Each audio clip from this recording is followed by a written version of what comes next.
গরম ভাতের সাথে সেই রকম লাগবে। আর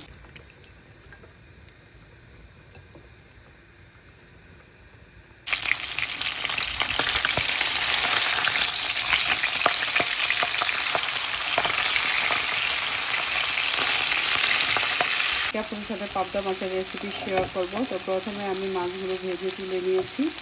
এখন দিয়ে দিলাম একটা লার্জ সাইজের অনিয়ন, হালকা ব্রাউন করে ভেজে নিব। তারপর সব এক এক করে মশলা দিয়ে পাবদা মাছ ভুনাটা করে নেব। এই পাবদা মাছ ভুনাটা খেতে অনেক মজা হয়ে থাকে।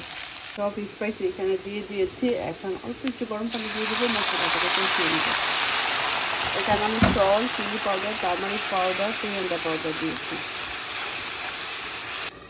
মশলাটাকে ভালোভাবে কষিয়ে নিয়েছি। চেক করব কি অবস্থা মাছের, তাকে উল্টিয়ে দিয়েছি।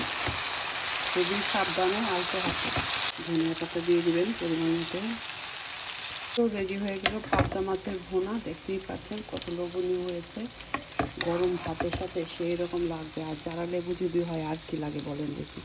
কেমন হয়েছে রেসিপিটা অবশ্যই কমেন্ট করে জানাবেন। নতুন নতুন রেসিপি নিয়ে চলে আসবো আপনাদের কাছে। পেজটাকে ফলো দিয়ে আমার সাথেই থাকবেন। Thank you for watching everybody.